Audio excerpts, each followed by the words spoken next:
الحمد لله رب العالمين والعاقبة للمتقين والصلاة والسلام على سيد المرسلين أما بعد قال الله تبارك وتعالى في كلامه المجيد أعوذ بالله من الشيطان الرجيم بسم الله الرحمن الرحيم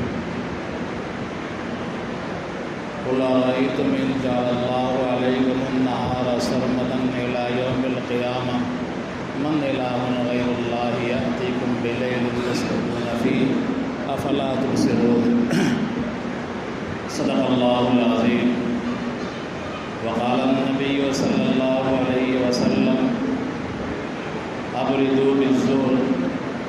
فإن شدة الحر من فيح جهنم او كما قال علیہ الصلاۃ والسلام۔ محترم بزرگوں، عزیز ساتھیوں، ہم اور آپ مشاہدہ کر رہے ہیں کہ دھوپ میں شدت بہت زیادہ ہے، گرمی انتہائی شدید ہے۔ گرمی کا عالم یہ ہے کہ درجہ حرارت تقریباً 44 ڈگری سے بھی آگے بڑھ جاتا ہے کبھی کبھی، اور دھوپ کی شدت کا عالم یہ ہے کہ 2 منٹ دھوپ میں اگر کھڑے رہ جائیں تو زبان کیا حلق سوکھنے لگے۔ اسلام کا مزاج یہ ہے، اور نبی کریم صلی اللہ علیہ وسلم نے امت کا مزاج یہ بنایا ہے کہ دنیا میں جو بھی حالات و واقعات پیش آتے ہیں، جو بھی حادثات پیش آتے ہیں، جو بھی تبدیلیاں رونما ہوتی ہیں، ان پر آخرت کو قیاس کرے، ان کو دیکھ کر عبرت حاصل کرے، آخرت کی تیاری کرے۔ جس طرح ہم اور آپ 2 طبقوں میں ہوتے ہیں، کچھ لوگ وہ ہوتے ہیں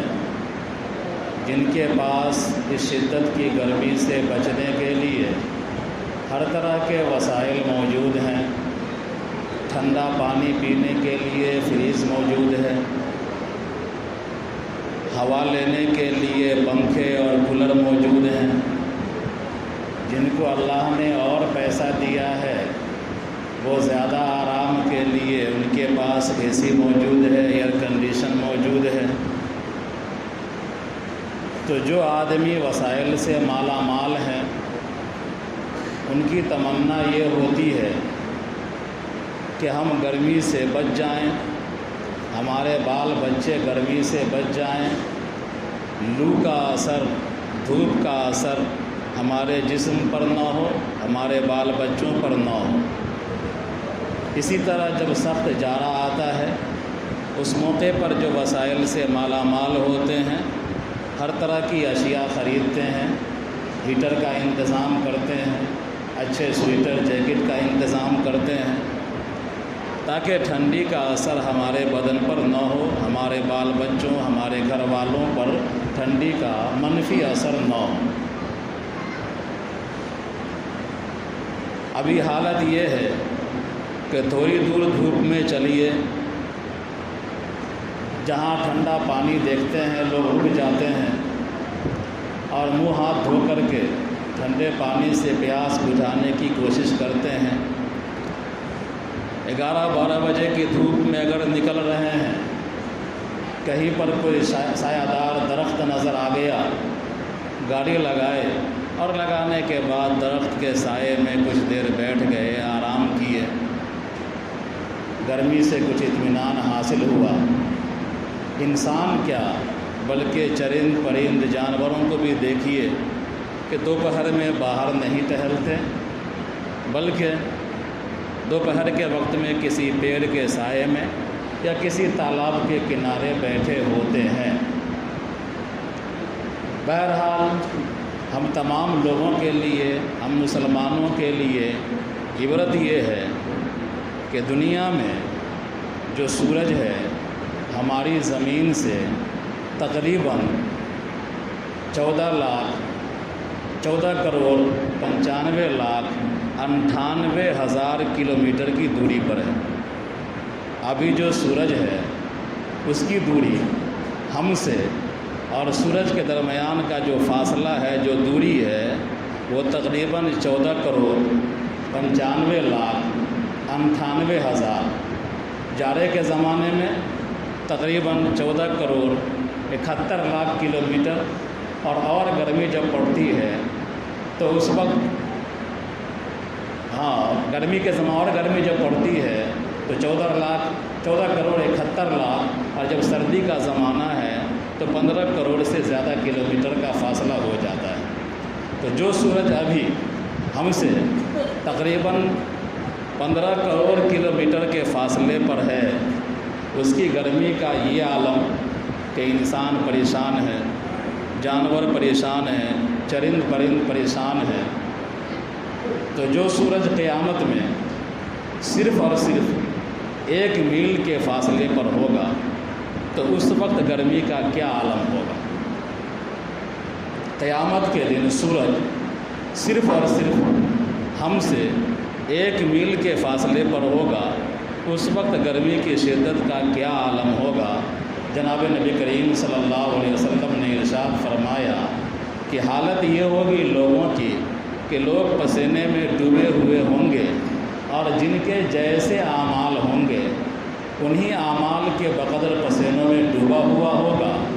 کوئی ٹخنے تک اپنے پسینے میں، کوئی ٹخنے تک اپنے پسینے میں ڈوبا ہوا ہوگا، کوئی گھٹنے تک ڈوبا ہوا ہوگا، کوئی ناف تک ڈوبا ہوا ہوگا، اسی طرح کوئی گردن تک ڈوبا ہوا ہوگا اپنے پسینے میں۔ تو کیا عالم ہوگا اس وقت؟ اس عالم کے لیے، اس عالم سے بچنے کے لیے کیا تیاریاں ہیں، ان تیاریوں پر ہم کو توجہ دینی چاہیے۔ میں نے ایک حدیث پڑھی ہے، ایک آیت پڑھی ہے، اللہ تعالیٰ، یہ سورج اور چاند اللہ کی نشانی ہے۔ اللہ تعالیٰ نے فرمایا قُلْ أَرَأَيْتُمْ إِنْ جَعَلَ اللَّهُ عَلَيْكُمُ النَّهَارَ سَرْمَدًا إِلَىٰ يَوْمِ الْقِيَامَةِ مَنْ إِلَٰهٌ غَيْرُ اللَّهِ يَأْتِيكُمْ بِلَيْلٍ تَسْكُنُونَ فِيهِ أَفَلَا تُبْصِرُونَ۔ اے نبی صلی اللہ علیہ وسلم، آپ اعلان کر دیجئے، آپ کہیے کہ بھلا تم بتاؤ، اگر اللہ تبارک و تعالی رات کی روشنی کو ختم کر دے، دن ہی دن بنا دے، رات آئے ہی نہیں، شدت کو بڑھا دے، دن کی تیزی کو بڑھا دے، تو کون ہے اللہ کے علاوہ وہ ذات جو اس روشنی کو تاریکی میں تبدیل کر دے اور تمہارے پاس رات لے آئے جس میں تم سکون حاصل کرو۔ ظاہر سی بات ہے کہ کائنات کی تمام مخلوقات میں سے کوئی مخلوق ایسی نہیں ہے جو رات کو کھینچ کر کے لے آئے، اگر اللہ تعالیٰ دن ہی دن بنانا چاہے۔ اسی طرح اگر اللہ تبارک و تعالیٰ رات ہی رات بنا دے تو کون ہے مخلوقات میں سے جو دن کو نکال لے رات کے بیچ سے؟ ظاہر سی بات ہے کہ اللہ کے علاوہ کسی کو یہ قدرت حاصل نہیں ہے۔ جناب نبی کریم صلی اللہ علیہ وسلم نے فرمایا ابردوا بالظہر فإن شدت الحر من فیح جہنم، کہ جب گرمی کی شدت کا زمانہ آ جائے، لو والا زمانہ ہو، آسمان سے آگ برس رہی ہو، تو ایسے وقت میں ظہر کو تم ٹھنڈی کر کے پڑھا کرو، یعنی ظہر کی نماز ایسے وقت میں پڑھا کرو جس وقت سورج کی تپش، دھوپ کی تپش، دھوپ کی تمازت کچھ کم ہو جائے اور راستہ چلنے میں منہ سوکھنے اور گلے سوکھنے کی نوبت نہ آئے، ایسے وقت میں تم ظہر پڑھا کرو۔ آگے فرمایا فَإِنَّ شِدَّةَ الْحَرِّ مِنْ فَيْحِ جَهَنَّمَ، کہ گرمی کی جو شدت ہے جہنم کے اثر سے، گرمی کی جو شدت ہے وہ جہنم کے اثر سے ہے۔ تو نبی کریم صلی اللہ علیہ وسلم نے انسانوں کے ذہن کو فوراً آخرت کی طرف موڑ دیا کہ گرمی کی شدت جہنم کے اثر سے۔ ایک حدیث کے اندر آتا ہے کہ جناب نبی کریم صلی اللہ علیہ وسلم نے ارشاد فرمایا کہ جہنم کو 1000 برس دھوکا گیا تو جہنم بالکل سرخ ہو گئی، پھر 1000 برس جہنم کو دھوکا گیا تو جہنم بالکل سفید ہو گئی، پھر 1000 برس جہنم کو دھوکا گیا تو جہنم بالکل سیاہ ہو گئی، اب وہ سیاہی ہے۔ 1000 برس جہنم کو دھوکا گیا تو جہنم سرخ ہو گئی، 1000 برس جہنم کو دھوکا گیا تو جہنم کی آگ سفید ہو گئی، پھر 1000 برس جہنم کو دھوکا گیا تو جہنم کی آگ بالکل سیاہ ہو گئی، اب وہ سیاہی ہے۔ جہنم نے شکایت کیا اللہ رب العزت سے کہ اے اللہ میرے اندر تیزی بہت زیادہ ہو گئی ہے، میرے اندر کی گرمی بہت زیادہ ہو گئی، اکلنی بازی بازا کہ میرا بعض حصہ بعض کو کھا رہا ہے۔ جہنم نے شکایت کیا پروردگار عالم سے کہ میرے اندر شدت گرمی اتنی بڑھ گئی ہے کہ میرا بعض حصہ بعض کو کھا رہا ہے، مجھے کچھ راحت عطا فرما۔ تو اللہ تبارک و تعالیٰ نے جہنم کو 2 سانس لینے کی اجازت دے دی کہ گرمی کے موسم میں جب گرمی کا زمانہ آئے تو 1 سانس چھوڑو، جاڑے کا زمانہ آئے تو 1 سانس لو۔ تو حدیث سے پتہ چلتا ہے کہ دنیا کے اندر جو گرمیاں ہیں، ظاہری اسباب جو بھی ہو، اس کا باطنی اور معنوی سبب جہنم ہے کہ جہنم کے اثر سے اور جہنم کے سانس پھینکنے کی وجہ سے دنیا کے اندر گرمیاں بڑھتی ہیں۔ اس لیے جناب نبی کریم صلی اللہ علیہ وسلم نے انسان کو جہنم سے بچنے کی بار بار تاکید کی اور دنیا کے حالات و واقعات سے عبرت حاصل کرنے اور آخرت کی تیاری کرنے کا حکم دیا۔ اللہ تبارک و تعالیٰ نے فرمایا کہ اے لوگو تم اپنے آپ کو جہنم سے بچاؤ اور اپنے اہل و عیال کو جہنم سے بچاؤ، جس طرح اس گرمی کے زمانے میں ہم بھی لو سے بچتے ہیں، دھوپ کی شدت سے بچتے ہیں، بال بچوں کو بھی بچانے کی فکر کرتے ہیں، ایسے ہی آخرت کی سختی، آخرت کی شدت، جہنم کی سختی، جہنم کے شدت سے اپنے آپ کو ہی بچانے کی ضرورت ہے اور اپنے بال بچوں کو بھی بچانے کی ضرورت ہے۔ اور ہم بچیں گے کیسے؟ ظاہر سی بات ہے کہ اللہ کی طرف رجوع کرنا ہوگا، اللہ کی طرف توجہ دینی ہوگی۔ حدیث کے اندر آتا ہے کہ جب دنیا کے اندر برائیاں بڑھنے لگتی ہیں، 5 طرح کے اعمال ایسے ہیں جن اعمال کے کرنے سے انسان دنیاوی مشکلات کا شکار ہو جاتا ہے، آفتوں میں، پریشانیوں میں مبتلا ہو جاتا ہے۔ اس میں ایک یہ ہے کہ جب کسی قوم میں زنا عام ہونے لگے، جب کسی قوم میں زنا عام ہونے لگے، اعلانیہ بدکاری ہونے لگے، فحاشی ہونے لگے، تو اللہ تبارک و تعالیٰ اس کی وجہ سے ایسے عذاب کو بھیجتا ہے، ایسی بیماریوں کو بھیجتا ہے جو بیماریاں پہلے نہیں آئی تھی۔ پھر فرمایا جناب نبی کریم صلی اللہ علیہ وسلم نے جب کسی قوم میں ناپ تول کی کمی ہو جاتی ہے، چندہ کرنے لگے، چندہ شروع کر دیجئے مؤذن صاحب۔ جب کوئی قوم ناپ تول میں کمی کرنے لگتی ہے تو اللہ تبارک و تعالیٰ قحط سالی میں لوگوں کو مبتلا کر دیتا ہے کہ کرتا ہے تو ناپ تول میں کمی چند آدمی، لیکن جھیلتی ہے پوری قوم۔ تو جب کوئی قوم ناپ تول میں کمی کرنے لگتی ہے تو پھر اللہ تبارک و تعالیٰ قحط سالی میں مبتلا کر دیتا ہے۔ اسی طرح آگے فرمایا جب کوئی قوم زکوٰۃ دینے سے انکار کر دیتی ہے، زکوٰۃ دینے کی ادائیگی میں کنجوسی کرتی ہے، بخیلی کرتی ہے، زکوٰۃ صحیح سے ادا نہیں کرتی تو اللہ تبارک و تعالیٰ بارش کو روک دیتا ہے۔ آگے فرمایا کہ جب کوئی قوم اللہ اور اس کے رسول کے عہد کو توڑتی ہے، جب کوئی قوم اللہ اور اس کے رسول کے عہد کو توڑتی ہے کہ ہم اور آپ عہد کیے ہوئے ہیں کہ ہمارا معبود اللہ رب العزت ہے، اللہ تبارک و تعالیٰ ہی کو ہم مانیں گے اور ہمارے رسول جناب نبی کریم صلی اللہ علیہ وسلم ہیں، ان کے طریقے پر ہم چلیں گے، تو یہ ہم نے لا الہ الا اللہ محمد رسول اللہ پڑھ کر ایک عہد کیا ہے اللہ رب العزت سے، تو اللہ تبارک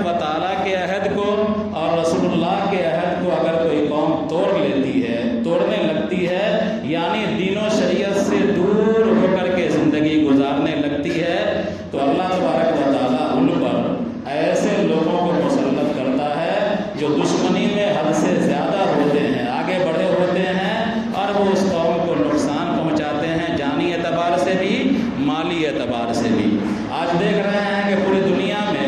اللہ اور اس کے رسول کے عہد کو ہم توڑے ہوئے ہیں۔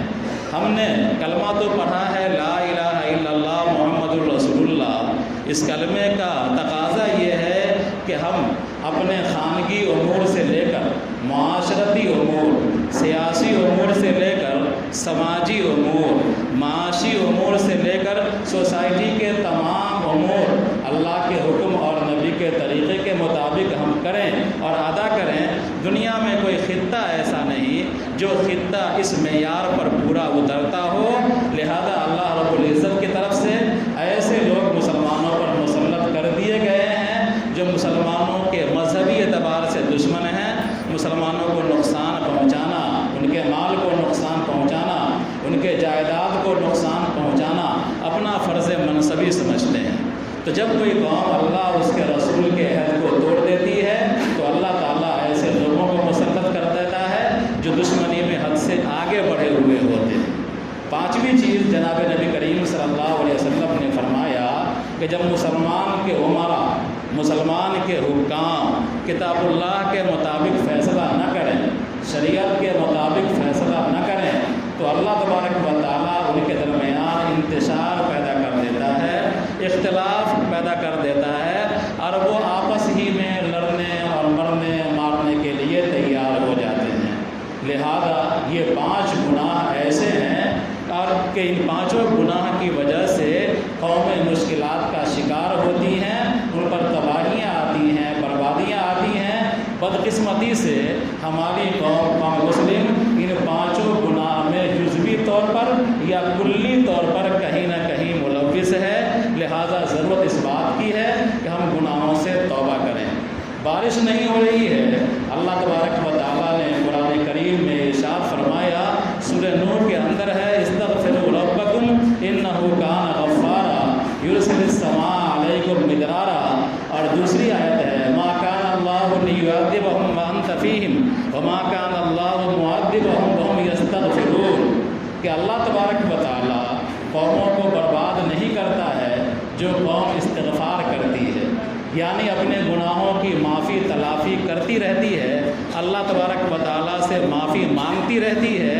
ایسی قوم کو اللہ تبارک و تعالیٰ برباد نہیں کرتا ہے۔ ایسی قوم پر اللہ تبارک و تعالیٰ بارش بھی برساتا ہے، ایسی قوم پر اللہ تبارک و تعالیٰ رحمتوں اور برکتوں کے خزانے بھی کھول دیتا ہے۔ اور جو قوم استغفار سے دور ہو جاتی ہے، اللہ کی طرف رجوع چھوڑ دیتی ہے، تو وہ قوم جس وادی میں چاہے ہلاک ہو جائے۔ تو اللہ تعالیٰ نے فرمایا ما کان اللہ لیعذبہم وانت فیہم، اللہ ایسا نہیں کہ ان لوگوں کو عذاب دے دے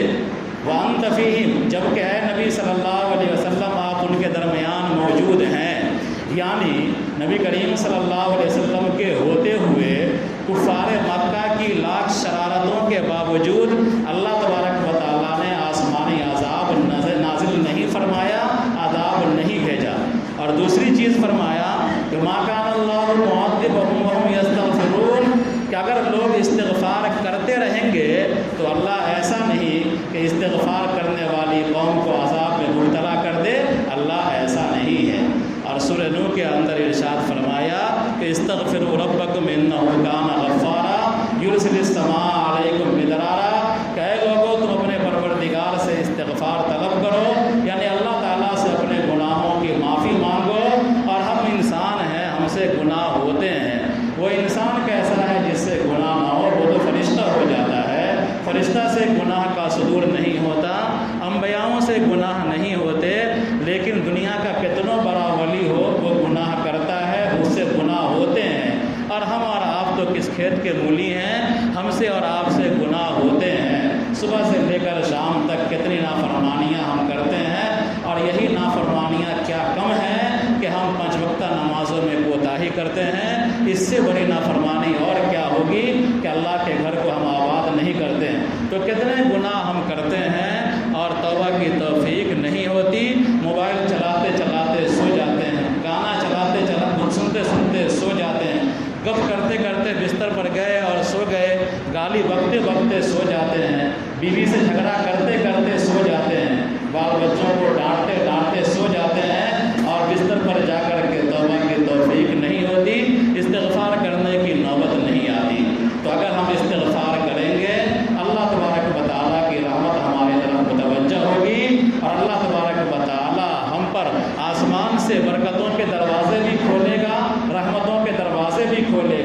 اور زمین سے بھی اپنی برکتیں نازل فرمائے گا۔ کفار مکہ کے بارے میں اللہ تبارک و تعالیٰ نے فرمایا وَأَلَّوِ اسْتَقَامُوا عَلَى الطَّرِيقَةِ لَأَسْقَيْنَاهُم مَّاءً غَدَقًا،